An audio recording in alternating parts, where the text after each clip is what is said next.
Alors on va passer à la première conférence du jour. Et ce thème ne date pas d'hier, bien au contraire. L'idée d'une caisse maladie unique, qu'elle soit cantonale ou nationale, revient régulièrement sur le devant de la scène. C'est un peu un thème à la mode, comme la coupe mulet chez les Valaisans ou le tie-dye chez les femmes. Il séduit toujours une minorité sans vraiment convaincre la majorité. Mais cette fois-ci, le texte a perdu un peu l'éclat, la vigueur de ses premières mèches. Il est plus rassurant, plus raisonnable, il laisse un peu plus de place aux assureurs. Il souhaite laisser aux cantons la liberté de fixer eux-mêmes le montant des primes et d'encaisser les primes. Alors pour mieux comprendre le contour de ce texte, je vous propose tout d'abord ce petit résumé explicatif. Les ministres romans de la Santé détestent l'automne, la saison des complaintes. Il faut maintenant agir. Et c'est pas dans 2 ans, c'est pas dans 3 ans, c'est maintenant. C'est pas acceptable parce que c'est pas faire. Ça correspond pas à la réalité. Il faut s'étonner une fois plus que les primes augmentent à nouveau. Par rapport à la réalité des coûts, est-ce que c'est justifié? À notre avis, certainement pas. Les cantons ne sont pas réellement des partenaires dans ce système. Des ministres outragés qui aujourd'hui réagissent et appellent à une réforme des caisses maladies. Il y a eu des mois de travail pour élaborer ce texte, pour trouver un consensus. Comment fonctionnerait le nouveau système? Il donnerait aux cantons la compétence de fixer les primes. Les cantons devraient ensuite les encaisser et financer le système d'assurance obligatoire des soins.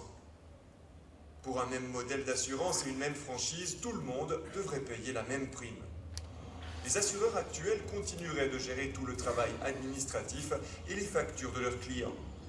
Les primes sont versées dans une caisse où il y aura un contrôle démocratique, dans la transparence. Un franc qui sera versé sera un franc qui sera véritablement consacré à la santé, et y compris, pourquoi pas, c'est la nouveauté pour la prévention des maladies et la promotion de la santé, aujourd'hui quel parent pauvre dans ce domaine.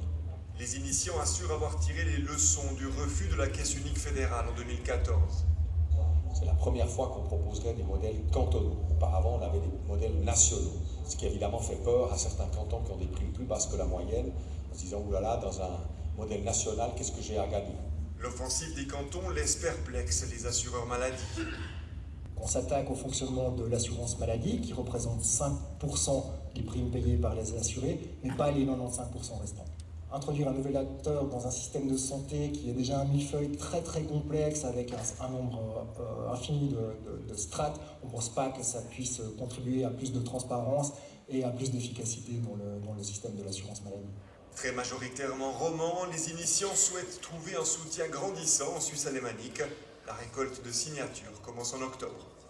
Voilà un sujet diffusé dans le 19h30 le soir justement de la présentation de cette initiative. Et je vais demander à monsieur Stéphane Montangéro, député en Grand Conseil, ancien président du PS Vaudois, depuis maintenant un petit mois. Vous avez quitté vos fonctions, c'est ça, après 8 ans dans les arcanes du comité? Exactement, après 8 ans, 4 ans comme vice-président et 4 ans comme président. Le 21 avril dernier, j'ai remis le flambeau. Pour de nouvelles aventures. Effectivement. Alors, vous connaissez très bien ce dossier, vous allez un peu nous expliquer en détail cette initiative, ce texte, et puis vous allez aussi nous expliquer pourquoi vous et le Parti Socialiste défend avec ferveur ce texte. Oui. Je vous laisse le parler. Merci beaucoup. Bonjour à toutes et à tous. C'est pour moi un très grand honneur de pouvoir être devant vous aujourd'hui.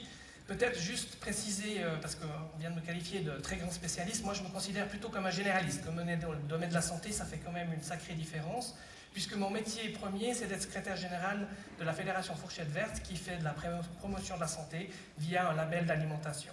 À côté de cela, j'ai été président du Parti Socialiste, mais je suis toujours actif, je fais de la politique, je suis député au Grand Conseil, c'est mon rôle de milicien.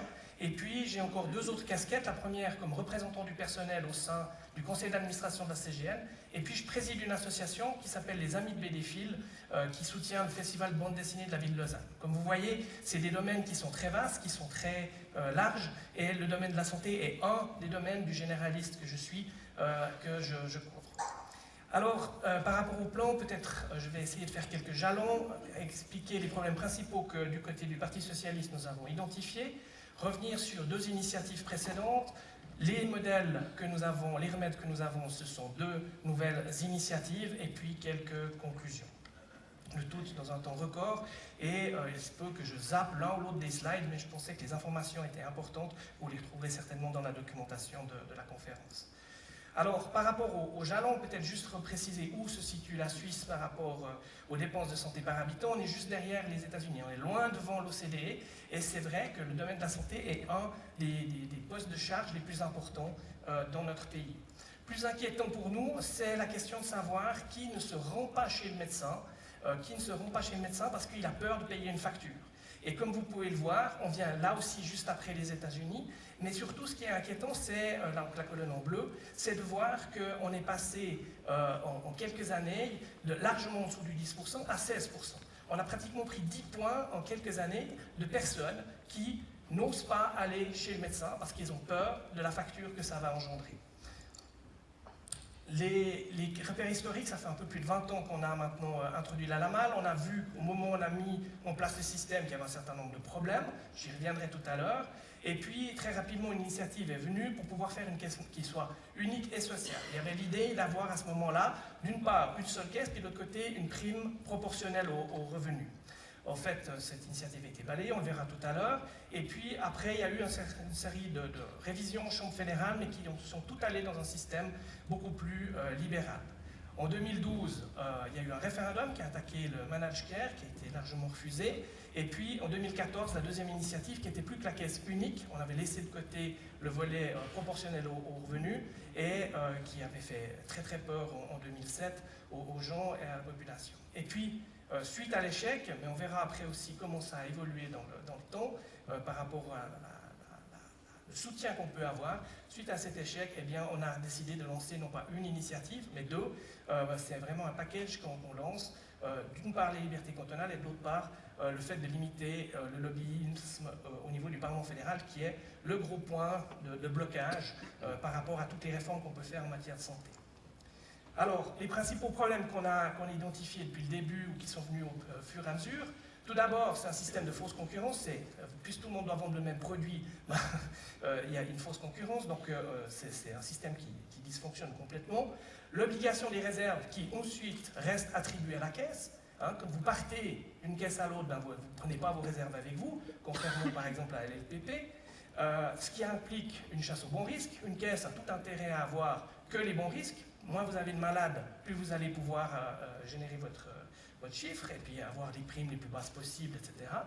Vous avez dans chaque caisse un pôle assuré qui est complètement différent, avec des primes qui sont différentes, et un système qui est de plus en plus complexe et de plus en plus opaque.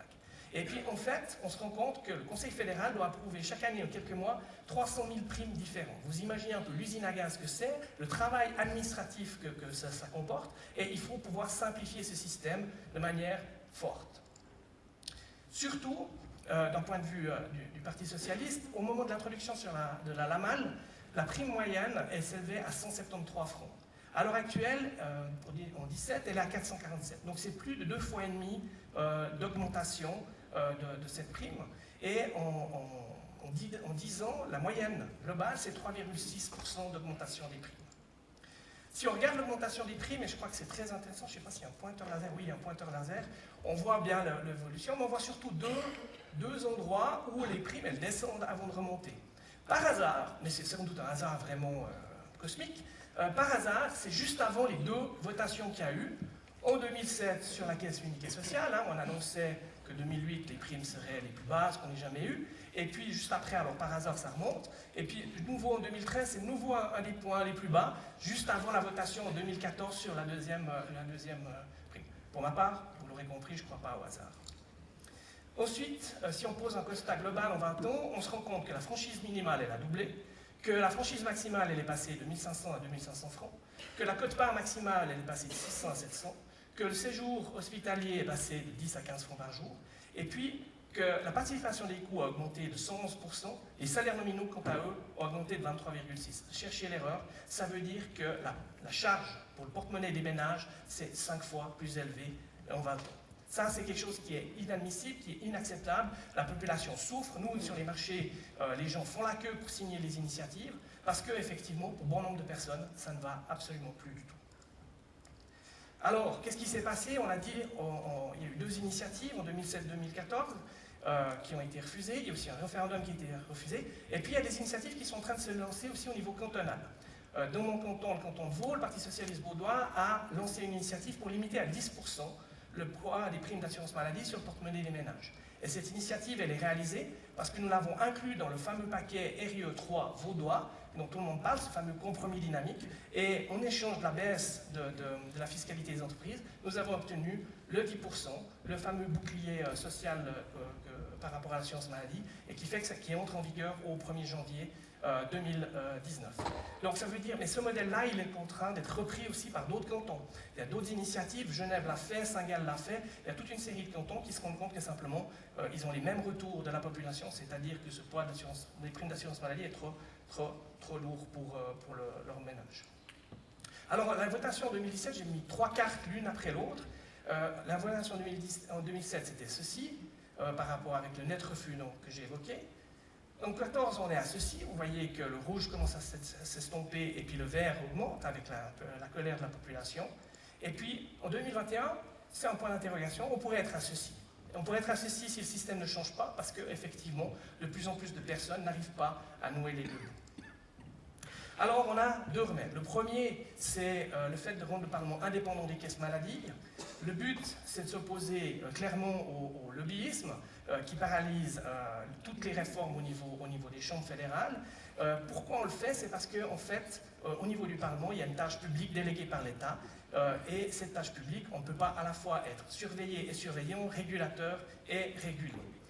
Et ce qu'il faut savoir, c'est qu'il y a 10% des parlementaires fédéraux qui sont liés à une caisse maladie d'une manière ou d'une autre. Ça va de quelques consultants qui sont rémunérés, comme l'ancien président du Conseil d'État, Ivo Bischofberger, à des membres de la direction de grands assureurs comme Jürg, ancien président du Conseil national. Et on avait en même temps, à la tête des 2 chambres, Conseil national, Conseil des États, des gens qui étaient clairement affichés avec une assurance maladie. Et après, on dit que non, c'est pas eux qui pilotent le système, que non, c'est pas eux qui maîtrisent le système, eh bien oui, c'est eux. Et si on va dans les commissions de santé, qui sont ceux qui préparent les textes de loi, qui font en sorte qu'on peut faire des réformes, qu'on ne peut pas les faire, on se rend compte qu'il y a près de 50% des personnes qui siègent dans ces commissions de santé qui ont un fil à la patte avec un assureur maladie.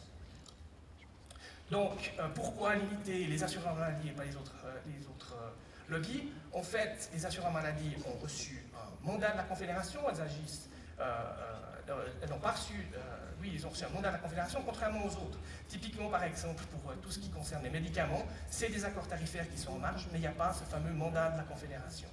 Et si on prend par rapport à d'autres acteurs publics, typiquement, si vous êtes au conseil d'administration de la Poste ou du CFF, vous ne pouvez pas siéger au Parlement fédéral. Alors pourquoi pas les assureurs maladie? Là, il y a vraiment un pas à faire. Je vous ai mis le texte d'initiative, je vous ai mis le comité d'initiative, qui est un comité, comme vous le voyez, venant d'horizons divers et variés. C'est pas que, entre guillemets, des personnes de gauche. Il y a aussi des gens du PDC, il y a aussi des professeurs, il y a aussi des personnes un peu plus impliquées. Je crois que c'est important de dire qu'on a réussi à avoir un front assez large avec ce comité d'initiative. Le deuxième remède, c'est la liberté d'organisation cantonale, c'est ce dont on a parlé aussi en introduction. Alors, l'idée, c'est de vraiment donner la possibilité au canton. Chaque canton est libre de créer ou non une institution cantonale d'assurance maladie. C'est une initiative qui va dans la droite ligne de notre fédéralisme, qui vit notre fédéralisme vraiment à fond. Ça permet que tous les assurés sont dans un pôle de patients, même affiliés à différents assureurs. On n'a plus besoin de la fameuse compensation des risques. Il s'agit de fait d'une compensation des coûts et non pas des risques. Et puis, ça veut dire aussi que cette caisse, ces cantons ont vraiment intérêt à faire de la promotion de la santé et à encourager toutes les mesures de prévention. On va passer d'une chasse au bon risque à une chasse à la prévention, à la promotion de la santé. Tout ce qu'on met pour l'instant comme énergie pour aller chercher les bons risques et les piquer aux autres caisses, eh bien là, en l'occurrence, on va pouvoir mettre de l'énergie, on va pouvoir mettre de l'argent, des moyens. La prévention, et je suis bien placé pour savoir, comme je vous l'ai dit, c'est mon métier, et le parent pauvre des financements par rapport à ça. Or, on sait que c'est une palissade que de le dire, quand on se brosse les dents, c'est pour ne pas avoir de caries. Et puis ça coûte nettement moins cher de se brosser les dents que de devoir aller se faire soigner des caries de type 2 ou 3. Ensuite, les compétences de cette institution, c'est de fixer et de percevoir les primes, de rembourser les prestataires de soins. Et puis, il y a une seule et même prime par tous les assurés de la région, selon le modèle d'assurance et la franchise qu'ils choisissent. Ça supprime, comme je l'ai dit, la chasse au bon risque. Ça veut dire que les assureurs continuent à effectuer le travail administratif, comme c'est le cas actuellement. Ils sont indemnisés pour leur travail. Et si on veut parler de concurrence, on pourra les mettre là en concurrence pour savoir qui fournit la meilleure prestation au meilleur prix. Les réserves, quant à elles, sont mutualisées, qui permet de réduire le niveau de moitié environ et de profiter tous les assurés des excédents. Je vous rappelle le débat entre Maillard et Couchepin, où Maillard dit, Monsieur Couchepin dit, Monsieur Maillard, vos chiffres sont faux, et Pierre Maillard répond, Monsieur le ministre, ce sont vos chiffres. Et à partir de là, on s'est rendu compte qu'il y avait effectivement un gros problème avec ces réserves, puisque les réserves des cantons, je simplifie un tout petit peu à l'excès, vous m'excuserez, les cantons romans permettaient de financer les basses primes des cantons de Suisse centrale et le fait de s'assurer les votes aussi avec des primes basses en Suisse centrale. Ça veut dire aussi que tout ce qui est courtage, démarchage téléphonique et publicité disparaissent et des économies ainsi réalisées. Mais comme je crois savoir que par rapport au courtage, vous souffrez plus de la mauvaise image des courtiers en assurance maladie qu'autre chose, eh bien c'est une possibilité aussi pour redorer le blason de votre profession. Et puis, on a entendu M. Kempf tout à l'heure parler d'une couche de plus dans le millefeuille. Ben non, au contraire. Ça veut dire que simplement c'est une couche au lieu de 37. Pour le canton de Vaud, il y a 37 couches actuellement dans le millefeuille. Pour décider de 6 franchises, fois 3 catégories d'âge, fois 3 modèles, ça veut dire qu'on passe de 54 primes, on passerait à 54 primes au lieu des presque 2000 pour le canton de Vaud actuellement. Monsieur Montagne-Géraud, je sens que vous vous enflammez. Donc gardez cette vigueur pour le débat, oui. Puisque on va débattre de cette question-là. Je vérifie juste le temps et je sais que le temps file, donc je vais demander à Monsieur Christophe Kempf de venir me rejoindre, responsable des relations publiques de Santé Suisse, première faîtière des assureurs maladie en Suisse, et Madame Zeynep Ersan-Verdo, directrice et rédactrice en chef du magazine Bon à savoir jusqu'en septembre. Vous irez rejoindre le groupe privé Installez-vous seulement dans les canapés, le groupe Evis Victorien des acteurs du monde de la santé. Je vous prie de m'excuser, Monsieur Montagne-Géraud, de vous avoir interrompu, mais donc je précise quand même que votre présentation, c'est un regard subjectif sur le texte, une prise de position. On va en débattre. Il y a tout de même une chose qui m'interpelle. 2 fois le peuple a dit non, en 2007, en 2014. Est-ce qu'aujourd'hui, vous n'êtes pas un peu mauvais perdant et que vous n'écoutez pas finalement le choix démocratique du peuple d'avoir dit non 2 fois ? Je crois que le peuple se prononce plusieurs fois sur des objets importants. Si on pense à l'AVS, si on pense au droit de vote des femmes, par exemple, il a fallu aussi plusieurs fois que le peuple se prononce. En l'occurrence, on voit que la proportion de personnes qui acceptent nos idées augmente, aussi au fur et à mesure qu'on précise le projet. Et comme je l'ai dit, j'ai bon espoir que cette fois-ci, il y ait une acceptation du peuple. Votre carte verte, rassurez-moi, c'était... Je suis pas Madame Irma. Non, c'est pas une utopie, c'est une possibilité et je vais tout faire pour que ce soit le cas. D'accord. Est-ce qu'aujourd'hui, devant le parterre des gens qui sont ici, vous pouvez nous assurer qu'avec cette caisse maladie unique, cantonale, les primes vont baisser? Non, véritablement. Je ne vais pas vous dire cela parce que les primes ne vont pas baisser, parce que les coûts de la santé sont ce qu'ils sont. En revanche, il y aura un réel parallélisme entre les coûts de la santé et les coûts des primes d'assurance maladie. Et on aura une totale transparence dans le système, on aura un pilotage dans le système et on va pouvoir faire quelques économies. Mais je ne vais pas vous dire qu'on va les baisser comme on voyait, comme Couchepin quand il annonçait... Vous êtes d'accord que ce qui compte pour les gens aujourd'hui, vous le disiez, il y a la queue, c'est que les primes d'assurance maladie baissent. C'est qu'on arrive déjà à... Alors, sert votre texte. D'un côté pragmatique, avant qu'elle baisse, il faut déjà la stabiliser.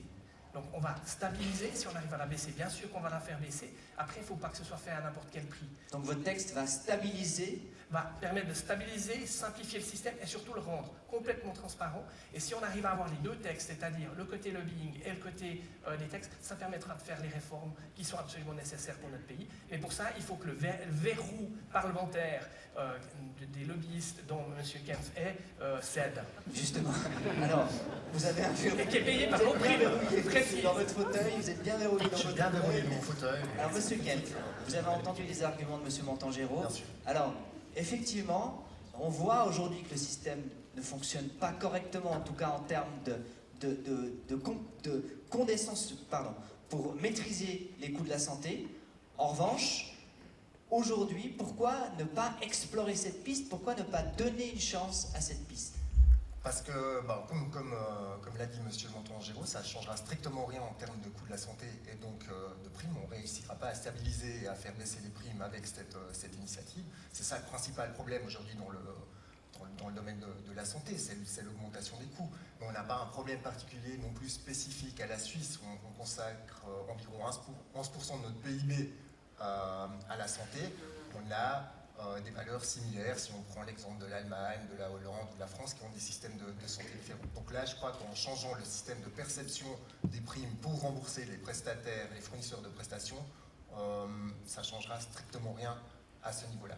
Au contraire, je pense que ça sera nettement plus complexe, effectivement, et je retiens mon idée du millefeuille. Vous introduisez un acteur supplémentaire entre les fournisseurs de prestations et les assurances maladie, donc ça complexifie le fonctionnement de la perception des primes, du remboursement des fournisseurs de prestations, du contrôle des factures, et on perd en synergie. On aura sans doute des problèmes de coordination, des lenteurs entre les différentes vitesses de fonctionnement d'institutions privées et l'État. On le voit déjà quand on doit collaborer notamment au niveau des subventions pour les primes. On voit que ça ne suit pas toujours parce qu'on a des rythmes de fonctionnement différents. Donc là, notre crainte, c'est aussi qu'on ait ces soucis-là avec des caisses de compensation. Je comprends votre prise de position et pourtant, dans le texte, cette fois-ci, contrairement aux autres textes, on laisse plus de place aux assureurs, aux assurances.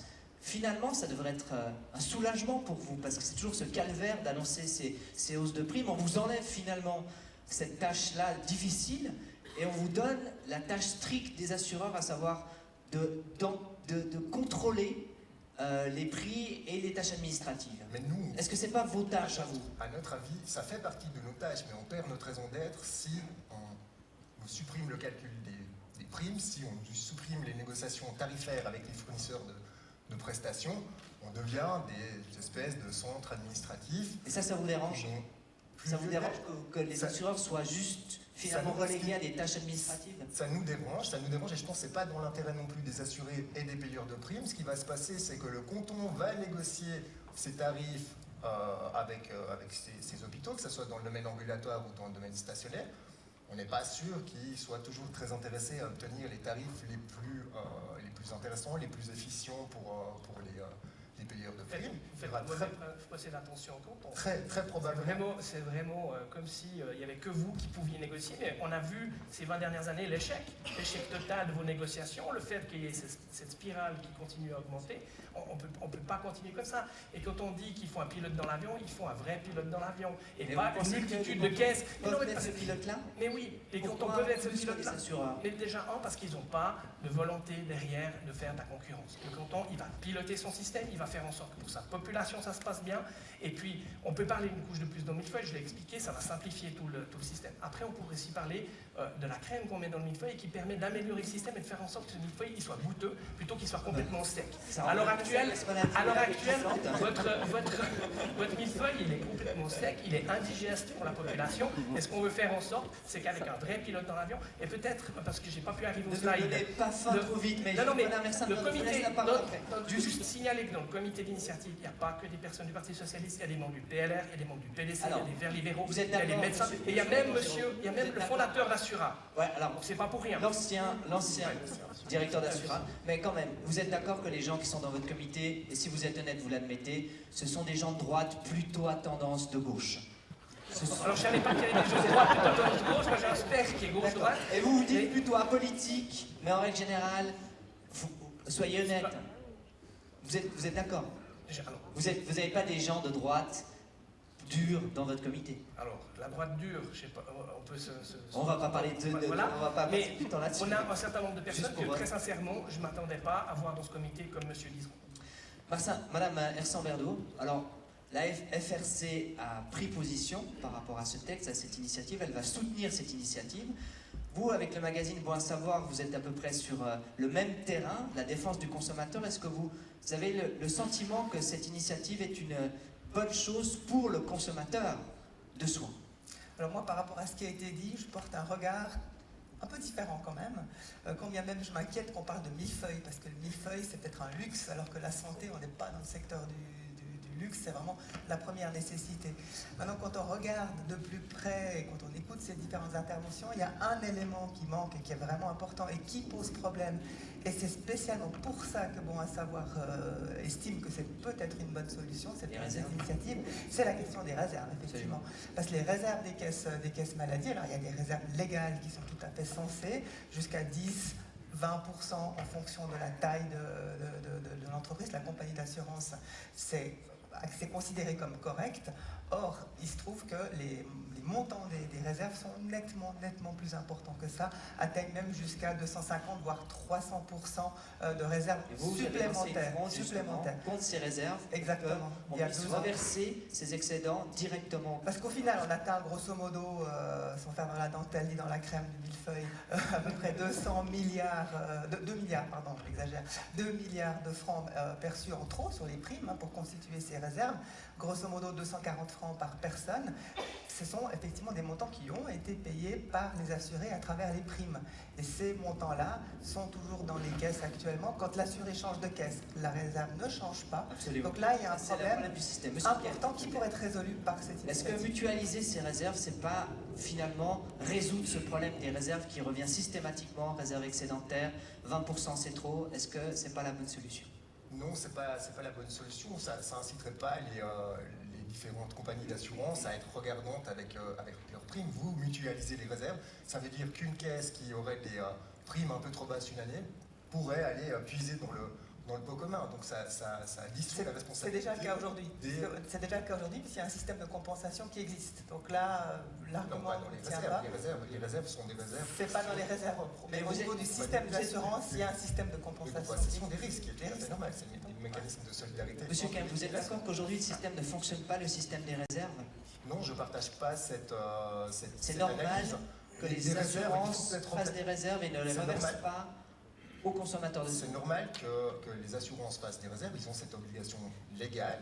C'est des réserves qui sont aussi placées, qui rapportent de l'argent. On peut chiffrer les rendements sur la totalité. Ils rapportent de l'argent sur le dos des assurés?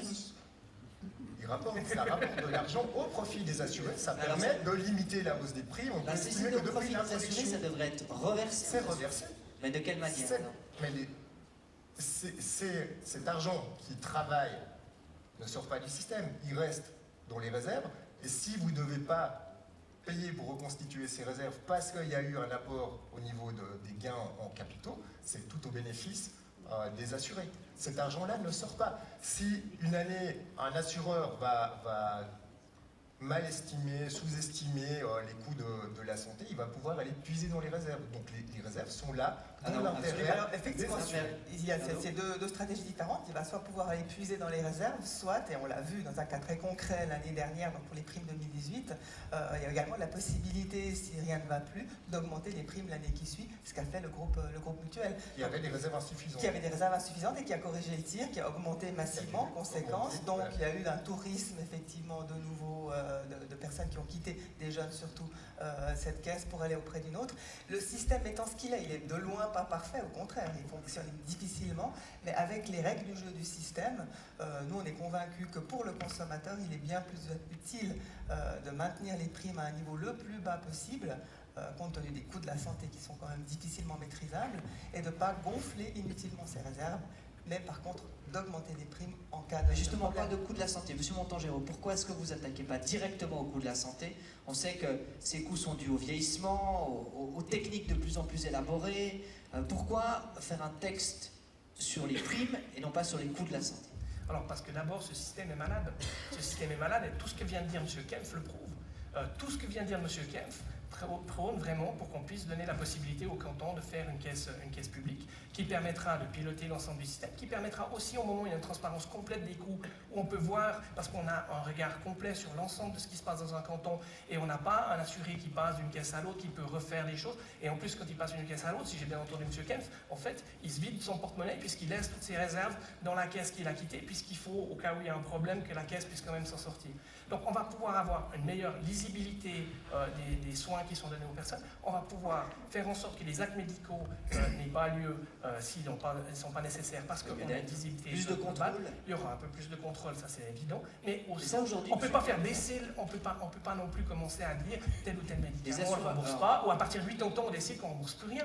Je suis d'accord avec vous. Vous êtes d'accord que les assurances ont aussi amélioré leur contrôle aujourd'hui sur les opérations inutiles. Vous avez, dans ce domaine-là, vous avez quand même gagné en efficacité, en efficience? Bien sûr, on effectue des contrôles d'économicité, par exemple, pour vérifier que les médecins ne surfacturent pas. Ça, c'est les contrôles qui se font au niveau de Santé Suisse. Et il y a des contrôles de factures qui se font au sein des caisses elles-mêmes. Ça, je crois que c'est pas remis en question, étant donné que les émissions des caisses de compensation condamnable veulent nous laisser ces contrôles. Donc j'imagine que c'est un travail qu'ils estiment que je pense que c'est une bonne chose que l'assureur continue à faire ces contrôles. Par contre, le premier contrôle, c'est le patient, l'assureur qui va pouvoir le faire. Or, le système évolue aussi, on le voit, effectivement, à ce que le patient ne voit de moins en moins les factures, soit les hôpitaux, soit les médecins. Alors ça, c'est un problème des fournisseurs de prestations qui, d'après la LAMA, doivent systématiquement... C'est jamais votre faute, c'est quand même même hallucinant.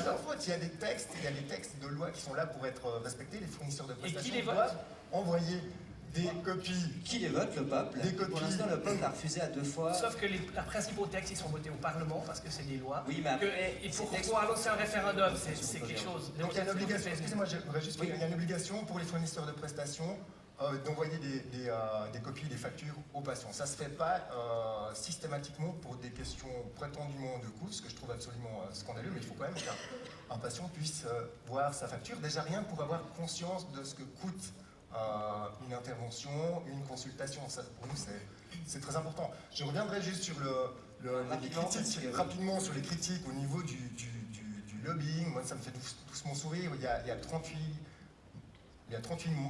les assureurs sont représentés par 38 mandats au sein du Parlement fédéral. Il y en a 30 pour la pharma, une quarantaine pour les patients, 115 pour les fournisseurs de prestations. Et le parti qui concentre le plus de mandats, c'est le Parti socialiste. Alors je pense qu'il y a un juste équilibre au niveau des représentants des différents liens d'intérêt. Et il me semble que c'est important et pertinent que les assureurs maladie soient représentés au Parlement, au même titre que les autres acteurs du système de santé. On va devoir conclure ce débat malheureusement, mais juste une dernière question, Monsieur Kempf. Vous avez qualifié cette initiative de chicanerie politique. Pour vous, c'est de la démagogie politique pure?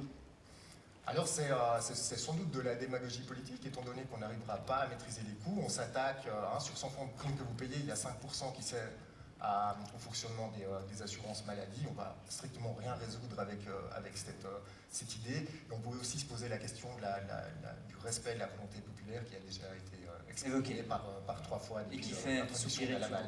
Merci beaucoup. Alors, on pourrait encore débattre des minutes, des heures éventuellement sur ce thème. On va passer à un autre thème qui polarise aussi beaucoup, puisqu'il a été lancé par la directrice de l'assurance maladie CSS. Pourquoi ne pas simplement augmenter la franchise maximale de 2500 francs à 10 000 francs?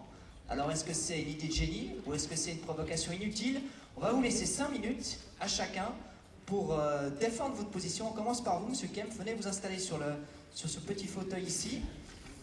Et puis vous allez voir, comme ça on va respecter le timing. Vous avez à partir de maintenant 5 minutes. 5 minutes. Alors, passer de la franchise minimale de 300 francs à 10 000 francs, pour nous, c'est une très mauvaise idée, parce qu'on tient au principe de solidarité qui est inscrit au cœur même de l'assurance maladie de base. Donc on est opposé à cette idée. Effectivement, je crois que très peu de monde, même ici dans cette salle, pourrait se payer une franchise à 10 000 francs en cas de pépin de santé. Par contre, nous, assureurs, on est très attachés au principe de solidarité, mais qui dit principe de solidarité dit aussi responsabilité individuelle, c'est-à-dire qu'il ne faut pas solliciter le système d'assurance maladie à tout bout de champ pour n'importe quel petit bobo. Donc on verra d'un assez bon œil à ce qu'on augmente la franchise minimale de 300 francs à 600 francs, afin d'éviter que les gens se rendent pour un petit rhume ou quelconque pécadille chez leur médecin. 300 francs, il faut savoir que ça représente environ le prix d'une consultation et demie de consultation chez un médecin généraliste aujourd'hui. C'est particulièrement important qu'on ne recourt pas à l'assurance maladie pour des problèmes qui n'en sont pas vraiment, afin que chaque franc soit utilisé à bon escient pour les gens qui en ont vraiment besoin, les gens qui sont vraiment malades et qui ont besoin de recourir à l'assurance maladie, qui, comme son nom l'indique, est une assurance et pas une espèce de couverture complète, globale, qui doit prendre en charge le moindre recours à des fournisseurs de prestations. Vous avez fini? Magnifique. Voilà. Vous avez utilisé beaucoup moins que le temps à disposition. Merci M. Kempf. Je vais juste avancer un tout petit peu le fauteuil pour que vous soyez dans la lumière. Et puis je vais demander à Madame Hersand-Berdo de faire le même exercice. Vous avez 5 minutes à partir de maintenant. Par contre, moi j'avais préparé un petit PowerPoint. Vous pouvez l'utiliser. Je peux l'utiliser. Absolument. Magnifique, très bien. Alors, vous avez dit franchise à 10 000 francs. 10 000 francs, question effectivement assez choc. Moi, je considère ça comme une forme de provocation, comme une forme effectivement de provocation et peut-être de piège également. Hein. C'est ce que je représente par ces deux slides. Et c'est une question qui ne se pose pas, est-ce que c'est juste, est-ce que c'est faux, c'est 10 000 francs. La question, c'est plutôt ça, c'est plutôt le coup de poing, c'est plutôt la réaction en force de dire, finalement, on pense que c'est le système de santé, d'assurance tel qu'il est proposé aujourd'hui qui doit se rénover, qui doit être revu avec l'ensemble du système de la santé. Alors, c'est clair, comme l'a dit M. Kempf aussi tout à l'heure, l'objectif premier de cette proposition qui a été faite par la directrice de la CSS, c'est de responsabiliser les assurés. Ça, c'est, je pense, tout à fait justifié. Par contre, il y a des effets, voire des méfaits de cette proposition. C'est cette rupture flagrante avec le principe de solidarité voulu par la MAL dès son lancement en 1996. Il y a le gros problème de l'incapacité de payer en cas de maladie. Hein. Donc, vous êtes confronté à une maladie adulte, maladie d'un enfant. Donc, de payer les premiers 10 000 francs, c'est juste quelque chose qui est extrêmement difficile pour la population, pour une grande partie de la population, ce qui déboucherait réellement, même si on a tendance à voir qu'on va dans cette direction, à un système de santé clairement à deux vitesses. Juste quelques chiffres pour planter le décor et puis pour montrer un peu de quoi on parle au niveau des chiffres. On a vu donc le salaire médian pour 2016, le montant a été communiqué tout récemment, il se situe à 6 502 francs, donc le salaire médian. Si on passe dans les primes moyennes cette fois au niveau national, on est à 465 francs et 30 centimes au niveau national, donc plus 4% d'augmentation en une année. Au niveau vaudois, ce montant est même plus élevé, 526 francs 40, plus 6,4% au niveau de la prime moyenne dans le canton de Vaud. Ces montants-là, c'est sans compter que l'assuré, parce que ce sont des modèles standards, donc avec des franchises à 300 francs, payeront les 300 premiers francs et les 700 francs de quote-part en plus de ces primes. Donc voilà, on voit bien que pour un scénario en fait, d'une famille de 2 enfants, dont un enfant adulte, on voit bien que le poids global de l'assurance maladie est de 1 473 francs par mois. Ça fait 17 600 francs par année au niveau national. Si on prend le cas de Genève, qui est le cas le plus élevé en Suisse romande en tout cas, ce montant-là est même de 22 000 francs. Donc effectivement, avec une franchise à 10 000 francs, certes, on aurait des primes plus basses, effectivement, mais des frais potentiellement bien plus élevés en cas de maladie et certainement des risques bien plus importants que ceux qu'on a aujourd'hui. Les seuls avantages de cette proposition, c'est de démontrer que le système est effectivement à bout, de lancer le débat, ou plutôt de le relancer, puisqu'on en parle régulièrement, avec des nouvelles initiatives, avec des nouvelles propositions qui émergent, dont celle d'Assura franchise par cas de maladie. La proposition aussi de Philippe Nantermont qui parle de créer, pourquoi pas, un compte épargne santé, un peu comme sur le principe de la caution pour le bail à loyer, dont un certain nombre d'entre vous doivent connaître. On voit bien que là, il y a aussi d'autres business qui se sont créés sur cette base-là, puisque de ce côté-là aussi, le système ne fonctionne pas très bien, en tout cas pour le consommateur. La suite, est-ce que c'est une histoire sans fin? Est-ce qu'on en est carrément là? Moi, voilà, je préfère dire que tout repose dans les mains des politiques, qui est une Wahrheitsfreie Zone, donc ça c'est aussi un peu délicat. Mais on espère surtout qu'on ne soit pas dans une impasse et que le système débouche effectivement sur quelque chose de bon pour le consommateur de soins. Merci beaucoup, Madame Hersant-Berdo. Et je vais demander à Monsieur Montangero de faire le même exercice. Il y a beaucoup de gauche travail au Parlement, Monsieur Montangero? Non, moi je suis plutôt la gauche saucisson. D'accord. Ah ben justement, on parle de la tactique du salami, Monsieur Montangero. La tactique du salami. La tactique du salami, c'est de dire qu'on commence par la caisse de compensation et qu'après on va à la caisse unique. Est-ce que finalement ce texte, c'est pas une stratégie pour démarrer en faisant passer la pilule, la caisse de compensation, pour arriver à la caisse unique? On peut le voir aussi comme quoi c'est la première étape pour pouvoir maîtriser les coûts et enfin faire baisser les primes. Alors je vous laisse 5 minutes pour la franchise à 10 000. Alors je serai un tout petit peu moins illustratif que ma prédécessrice, mais le propos sera passablement similaire. 10 000 francs, pourquoi pas 12 000? Moins 12 000 francs, ça représente 1 000 francs par mois. Ou alors on pourrait aller à 36 500 francs. Ça représenterait 100 francs par jour. C'est assez logique, 100 francs par jour, somme toute. Par rapport au salaire médian, pour le canton de Vaud, en 2014, il était à 5 930 francs bruts. Ce qui veut dire que la franchise, à 10 000 francs, ça serait, à peu de choses près, 2 mois de salaire pour la moitié de la population vaudoise. Et surtout, il faut rappeler le principe de solidarité. Ce principe de solidarité entre les personnes malades et les personnes en bonne santé, qui est au cœur de notre système d'assurance maladie en Suisse. Or, nous devons constater avec inquiétude que cette solidarité est aujourd'hui fortement mise à l'épreuve, notamment en raison de la politique menée par la droite du Parlement. Au nom de la toute-puissante responsabilité individuelle, qui, soi-disant, règle tout, on l'a vu ces 20 dernières années comme elle a tout réglé, elle tente d'imposer des mesures sapant peu à peu les fondements de la LAMAL et la menant droit dans le mur, voire à l'explosion du système. Sur le plan de l'évolution des coûts, la mesure proposée sera insignifiante. En revanche, sur le plan individuel, elle engendrera davantage de problèmes qu'elle n'en résoudra. En effet, elle accentuera la problématique du renoncement aux soins que j'ai mentionné dans mon exposé tout à l'heure. Vous l'avez vu, à l'heure actuelle, on est à 16% des personnes qui renoncent à se rendre chez le médecin pour par crainte de payer une facture, par crainte des coûts qui seront engendrés suite à cette visite chez le médecin.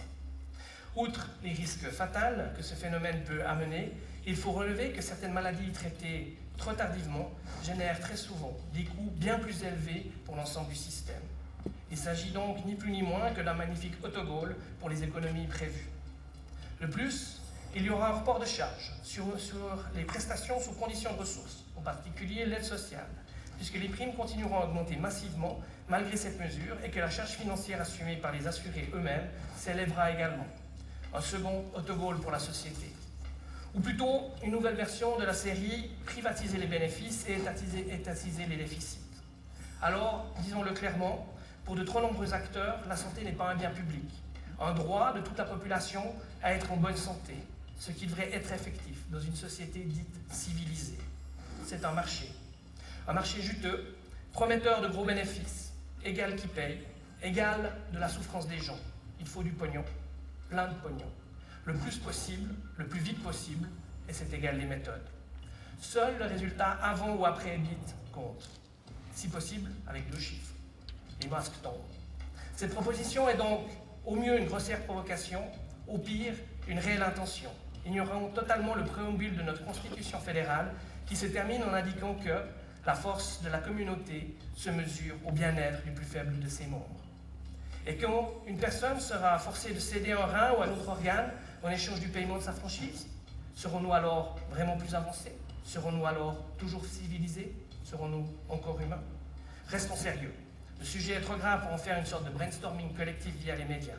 Et avançons ensemble pour trouver de vraies pistes pour les solutions. Merci beaucoup, Monsieur Montangero, pour cette prise de position tranchée, c'est le moins qu'on puisse dire. On va passer à un autre thème qui évidemment est un sujet de discussion régulier en Suisse. Pourquoi est-ce que les médicaments sont-ils aussi chers en Suisse? Est-ce que les lobbies pharmaceutiques sont trop puissants? Alors tout d'abord, on va parler de ça avec vous, mais tout d'abord, je vous propose un comparatif des prix des médicaments réalisés par TTC. On reste dans le domaine de la santé avec le prix des médicaments. Depuis 3 ans, la Confédération prend des mesures pour faire baisser les prix. Malgré cela, certaines pilules continuent à coûter beaucoup plus cher en Suisse que dans les pays voisins. Enquête Serge Anderlin, et vous allez le voir, il a payé de sa personne. Prenons au hasard un patient qui sort de cet hôpital après une greffe de rein. Le voilà, il est soulagé, mais surtout bardé d'une ordonnance interminable pour un traitement de longue durée. Et que coûtent ces médicaments? Pour le savoir, courons avec lui vers sa pharmacie de quartier. Voilà. Ça va bien? Ça va, ça va toujours. Alors voilà mon ordonnance. Merci. Tous ces remèdes délivrés sur ordonnance figurent sur la fameuse liste des spécialités de la Confédération, c'est-à-dire les médicaments qui peuvent être remboursés par les assurances maladie. Elle compte plus de 5000 produits différents et pour chacun d'entre eux, le prix est réglementé par Berne. Il est le même d'un bout à l'autre du pays. Total de ce traitement, 1104 francs par mois. Voilà. Merci. Bonne journée. Au revoir, madame. Et maintenant, allons soumettre la même ordonnance de l'autre côté de la frontière. Nous sommes à Chambéry, en Savoie. Bonjour monsieur. Bonjour monsieur. Alors, voilà mon ordonnance, je vous ai appelé tout à l'heure, donc tout est là. Total du traitement pour un mois, 647 €, soit 790 francs suisses, 30% de moins que dans une pharmacie suisse. Voilà, j'ai demandé à Mme Zéné-Persin-Perdo de venir me rejoindre pour nous faire un état des lieux de la situation en Suisse.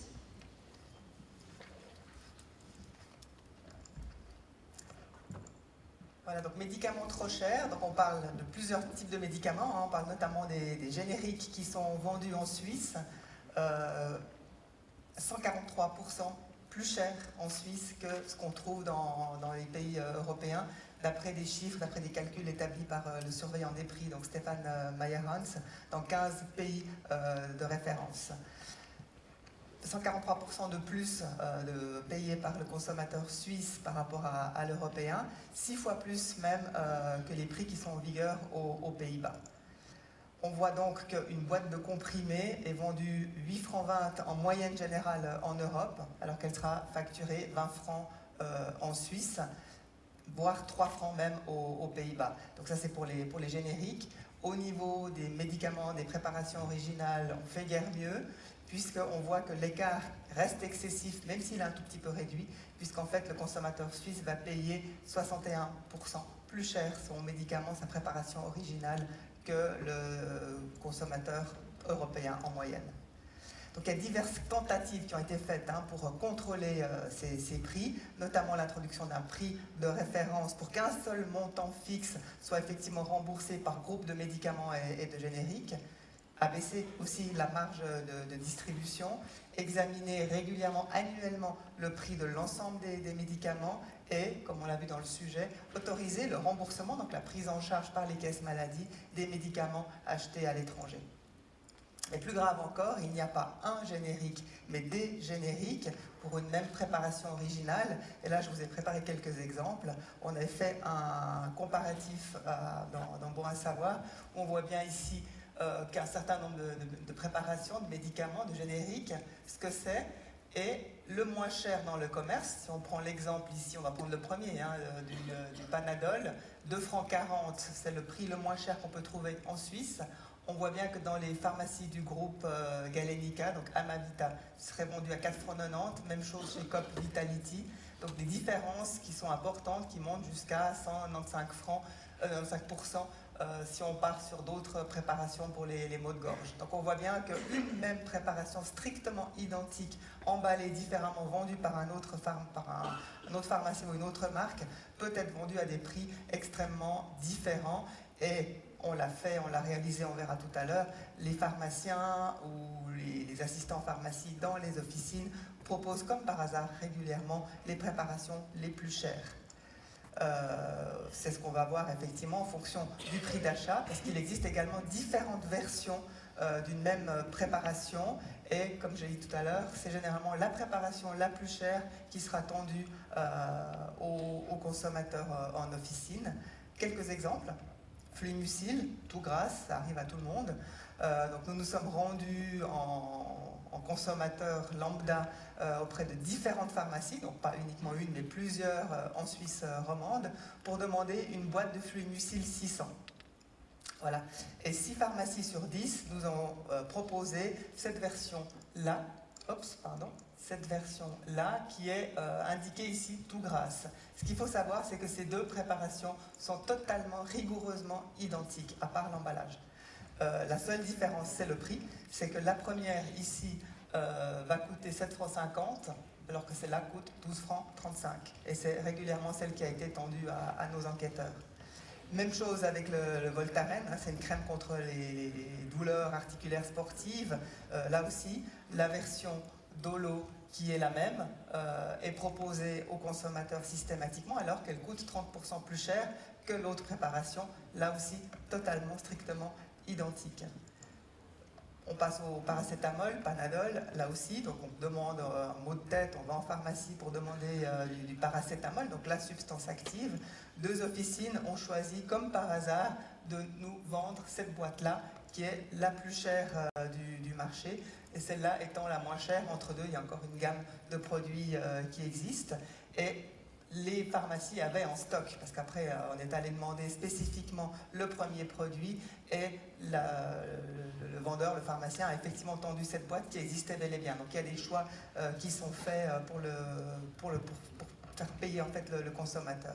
On peut continuer les exemples avec les gouttes pour le nez, même chose, version 50% moins chère ou plus chère en fonction de la demande, de la manière dont la demande est formulée en officine.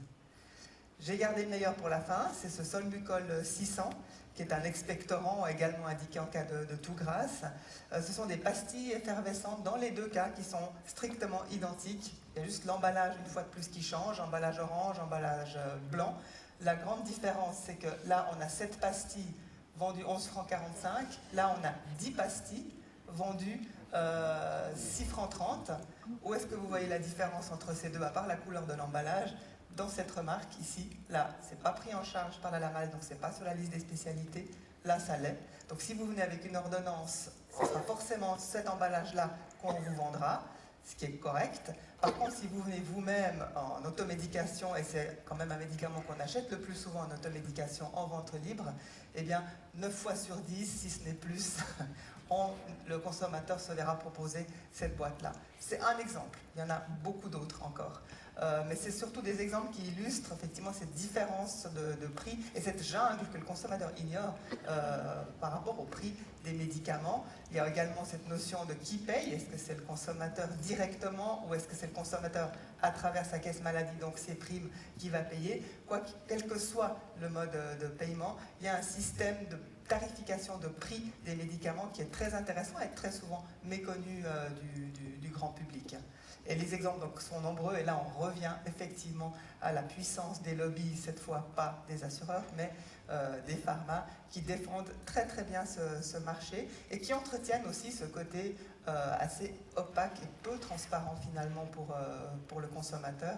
Et quand on y regarde de plus près, on découvre beaucoup de choses très intéressantes. Merci.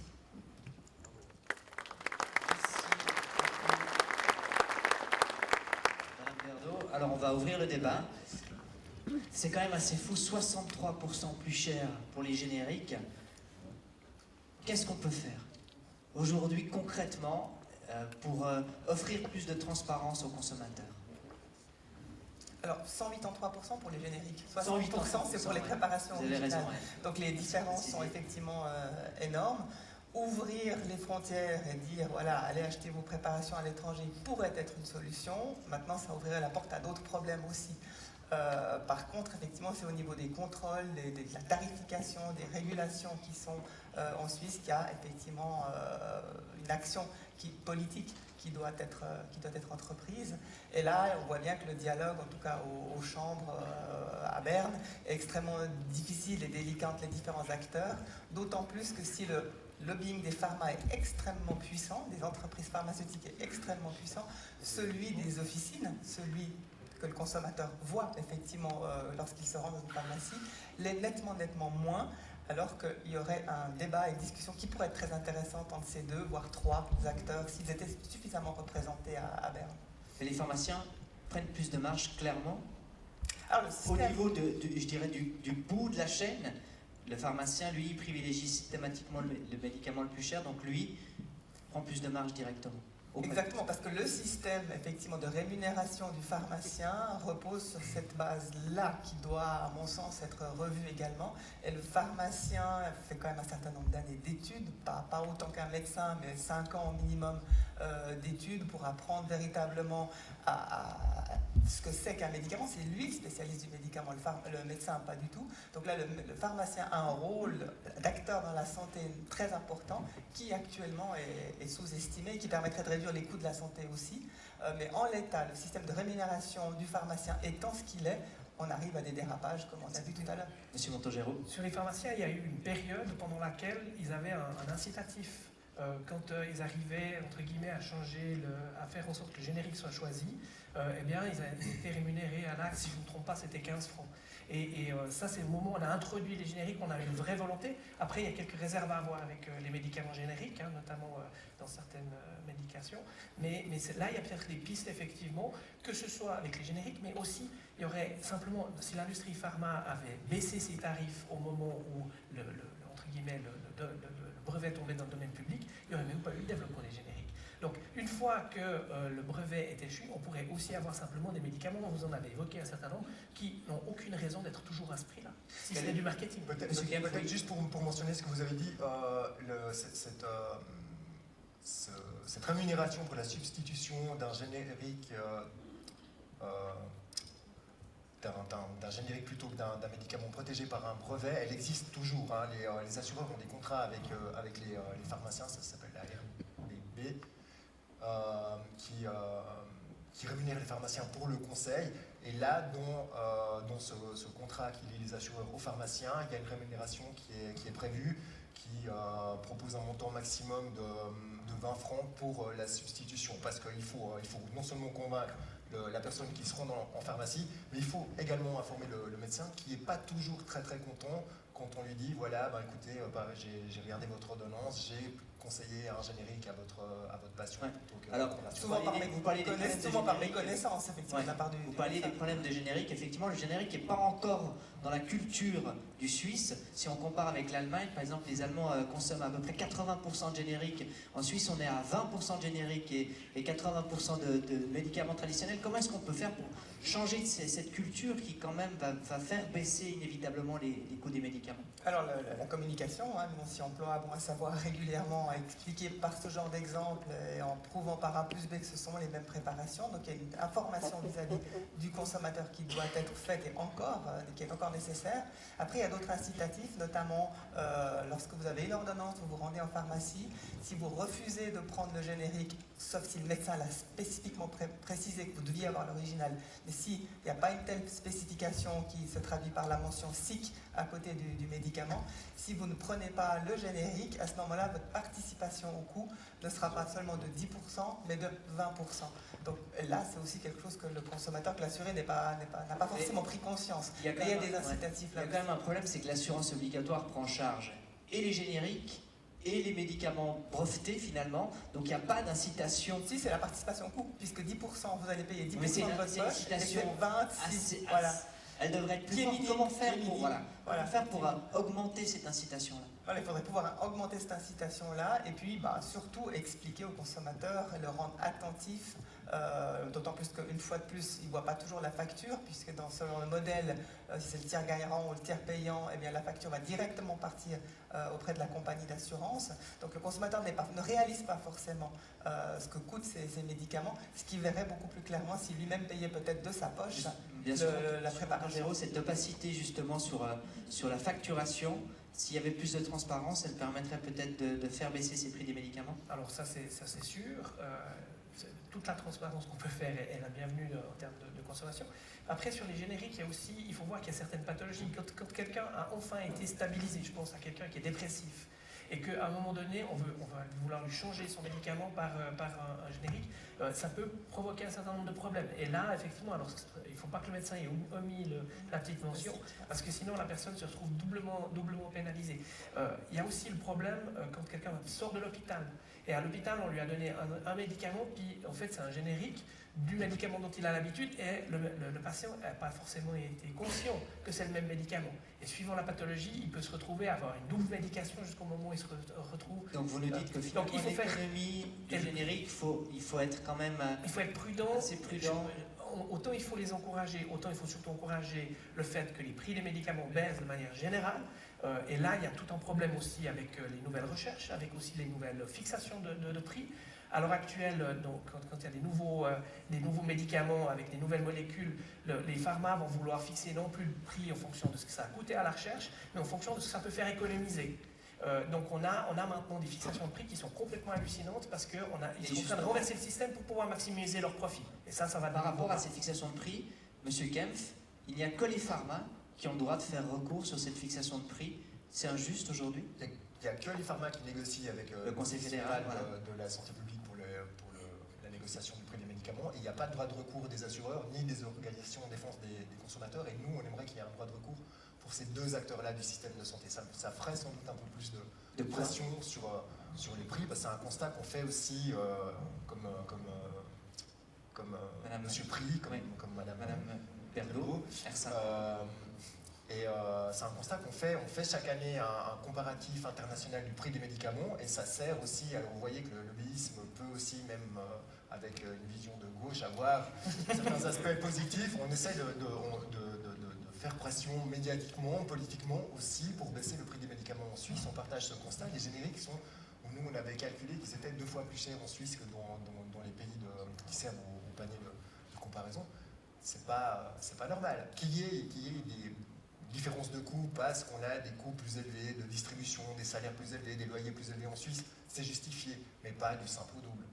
Mais vous prétendez que vous négociez avec justement les pharma ardemment pour essayer de faire... On ne négocie pas directement, on n'a pas cette compétence-là de négocier avec les pharma pour imposer le prix d'un médicament. Non, pas par rapport au prix, mais aussi par rapport à la distribution, par rapport à la chaîne de production, etc.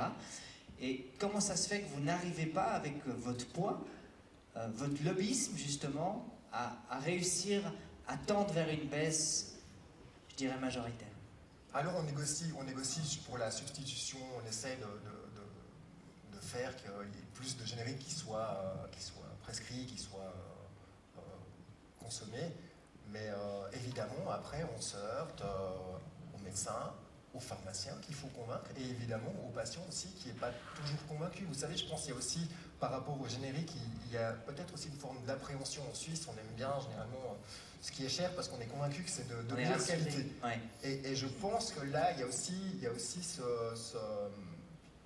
cette façon de penser envers les médicaments brevetés et les génériques. On se dit, voilà, je paye plus cher, donc ce médicament est probablement plus efficace. Effectivement, Madame Ersan-Berdo, vous avez l'impression que le Suisse, il est effectivement très prudent et qu'il a de la peine à passer cette frontière du médicament breveté qu'on voit, qu'on connaît, à un générique qu'on ne connaît pas, qui est peut-être un peu douteux?